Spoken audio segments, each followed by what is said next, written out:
Hello বন্ধুরা, তো তোমরা সবাই কেমন আছো?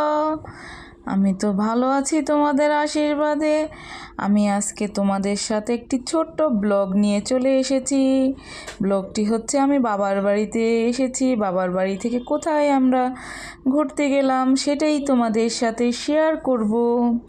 তো বাবার বাড়ি থেকে আমরা অনেক দিন মামা বাড়ি যাইনি। আমার মামারা এখানে থাকে না, তবু আমার মামা বাড়ি ওখানে আছে। তো আমরা আজকে মামা বাড়িতে ঘুরতে এসেছি। তো মামা বাড়ি ঘুরতে আসার আগে আমি আমার মামার বাড়ির এলাকাতেই আমার বোনের শ্বশুর বাড়ি, তো এখানে আগে দেখা করব। তো তোমাদের সাথে এক এক করে সব শেয়ার করব। শেষে একটি মজার গল্প থাকবে, তোমরা শুনলে খুবই ভালো লাগবে। অনেক পুরনো দিনের একটি মজার কাহিনী আছে এই ব্লগটাতে, তোমরা শেষ পর্যন্ত দেখবে, তাহলেই তোমরা বুঝতে পারবে যে ব্লগটিতে আমি গল্পটির কথা বলেছি। সে গল্পটি শুনে তোমরা খুবই অবাক হবে। অনেক বাস্তব একটা ঘটনা আর কি, সত্য, এটা হচ্ছে আগে ঘটেছিল এরকম একটা ঘটনা আমি তোমাদের সাথে শেয়ার করব। ব্লগের শেষে সেই স্থানটি, সেই জায়গাটি আমি দেখাবো এবং সব ডিটেলসে গল্পটা বলবো। তো এখন আমি আমার বোনের শ্বশুর বাড়ি বলতে বোনের ননদের বাড়িতে আসি। এখানে আমরা এসেছি, এখানে আমরা কিছুক্ষণ বসবো, তারপর আমি আমার মামা বাড়ির দিকে যাব। তোমাদের পুরো ভিডিওতে পুরো এলাকাটাই আমি দেখাবো। খুবই সুন্দর। আমার বোনের ননদের বাড়িটা হচ্ছে কাঠের দোতলা, তোমরা তো দেখতেই পেলে, খুবই সুন্দর ছিল ঘরটা। এখন আমরা আমার মামা বাড়ির দিকে রওনা দিয়েছি। তো হেঁটেই যেতে হয় এই পাড় আর ওই পাশ, তো এখান দিয়ে আমরা হেঁটে হেঁটে যাব। এই তো ওই বিল্ডিংগুলো দেখা যাচ্ছে, এগুলো আগে বিল্ডিং ছিল না, এখানে ছোট ছোট টিনের ঘর ছিল। তো এখন সবাই বিল্ডিং তুলে নিয়েছে। দেখো কত সুন্দর বিল্ডিংটা, সামনে থেকে দেখতে তো খুবই সুন্দর ছিল। তো এটা হচ্ছে আমার মামা বাড়ির এলাকা। তোমরা পুরো ভিডিওটা দেখতে থাকো। আগে এই রাস্তাগুলো সব কাঁচা ছিল, এখন পাকা হয়ে গেছে, পিচ ঢালাই করে দিয়েছে, উন্নত হয়ে গেছে। এখন আমার মামারা থাকে না এখানে, তারপরও মামা বাড়ির এলাকা। আর আমি তো ঢাকাতে থাকি, গ্রাম দেশে গেলে একটু ঘুরতে ভালো লাগে। তো আমরা সবাই ঘুরতে বেরিয়েছিলাম ওই দিন। তো এর জন্য আমি তোমাদের সাথে শেয়ার করার জন্য ভিডিওটা করে নিয়েছি। তোমাদের কেমন লাগলো জানাবে। আমরা যাচ্ছি, দেখো কত সুন্দর এলাকাটা, খুবই সুন্দর ছিল। চারিদিকে শুধু সবুজ আর সবুজ, মন জুড়িয়ে যায়।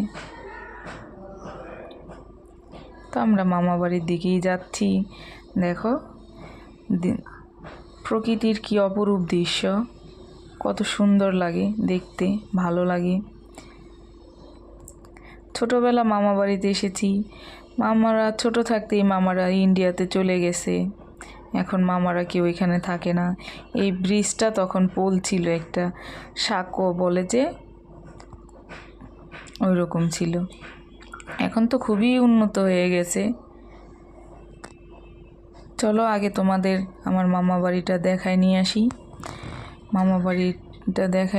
তারপর তোমাদের সাথে সেই গল্পের ঐতিহাসিক গল্পটা তোমাদের সাথে শেয়ার করব। তোমরা সাথেই থাকো। দেখো কি সুন্দর একটা ডগি, বেবি ডগি বাত।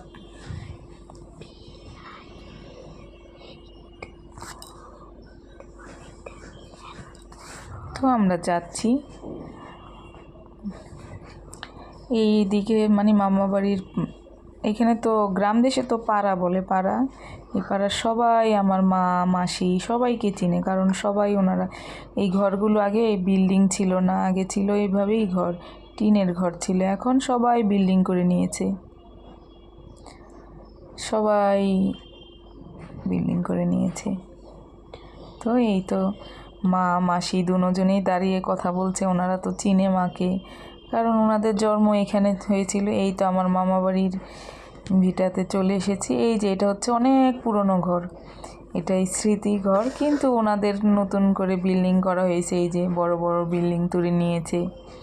এই যে একটা পুরনো ঘর রেখে দিয়েছে, সাথে বড় বিল্ডিংও করে নিয়েছে, সবাই বিল্ডিং করে নিয়েছে।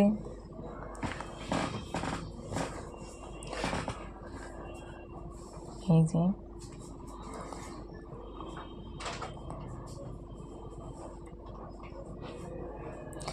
এটা হচ্ছে আমার মামাদের শরিক বাড়ি আর কি। এটা হচ্ছে লক্ষ্মীনারায়ণের মন্দির। এখানে বছরে একবার বড় করে মহোৎসব হয়।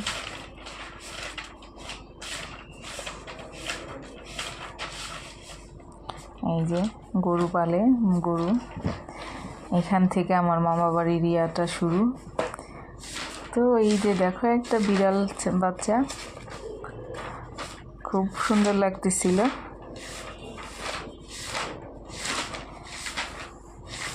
এখানে আগে আমাদের এখানে মামা বাড়ির এখানে ঘরটর কিছু নেই, কারণ এখন আমার মামার এখানে কেউ থাকে না, শুধু ওই একটা টান, মামা বাড়ির টান, এর জন্য দেখতে আসা, ঘুরতে আসা, ভালো লাগা।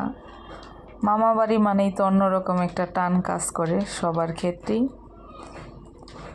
আমার মামা বাড়িতে এমন কোনো গাছ, ফলের গাছ ছিল না বাকি ছিল, সব ধরনের ফলের গাছ ছিল।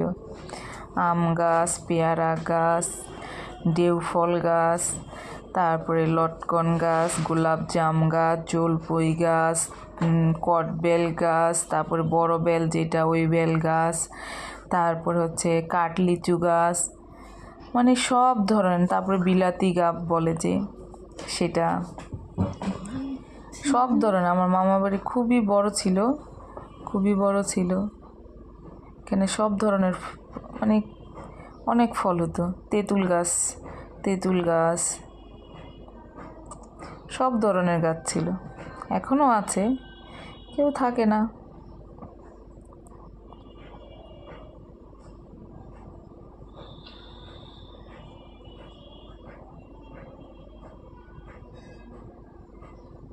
এই যে বিড়ালটা দেখেছো, বিড়ালটা আমাদের সাথে সাথেই, আমরা একটু হাঁটি, বিড়ালটা আমাদের সাথে সাথে একটু হেঁটে আবার বসে পড়ে। আমরা একটু থেমে থেমে দেখি, চারদিকটা দেখতেছিলাম, সেও আমাদের সাথে সাথে থেমে থেমে।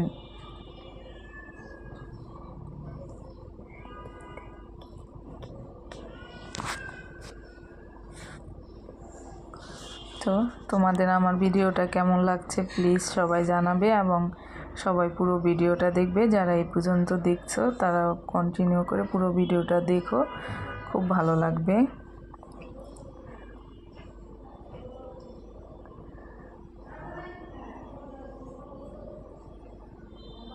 দেখেছো, এটা হচ্ছে আমার মামা বাড়ি, সব জায়গাটা হচ্ছে আমার মামা বাড়ির জায়গা।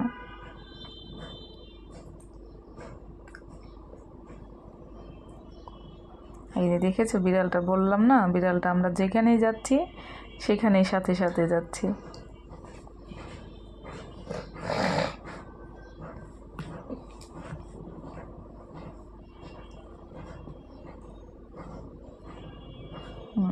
চলে এসেছে।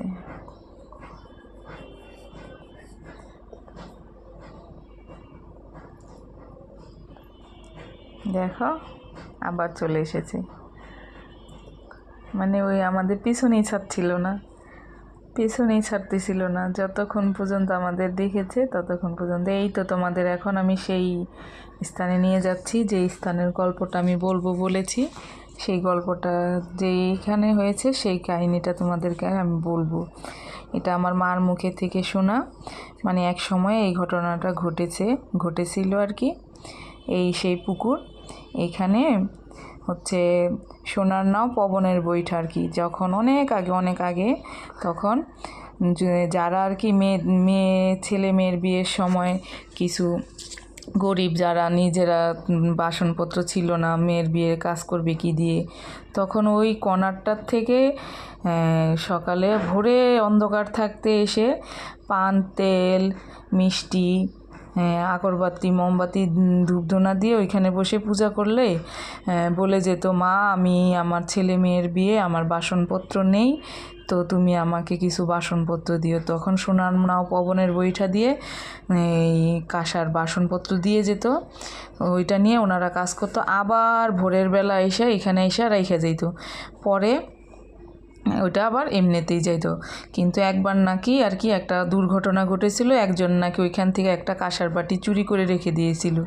তো তারপরের থেকে আর ওই সোনার নাও পবনের বইটা আসতো না। মানে মানুষের কী লোভ, মানে একটা জিনিস, ভালো জিনিস আসে, উপকার করে দিয়ে যায়, সেটা আবার ঠিক মতো ফেরত দিই না। কে যেন একটা বাসন আর কি কাঁসার বাটি চুরি করে রেখে দিয়েছিল, তারপরে থেকে আর সোনার নাও পবনের বইটা ওঠে না। আর এই বিল্ডিংটা দেখতে পাচ্ছ তোমরা, এই বিল্ডিংটা হচ্ছে আমার বোনের শ্বশুর বাড়ি। তোমাদের বলেছিলাম না ভিডিওতে আমার বোনের শ্বশুর বাড়ি, এটা হচ্ছে আমার বোনের শ্বশুর বাড়ি। এটা পুরনো বিল্ডিং, অনেক পুরনো বিল্ডিং।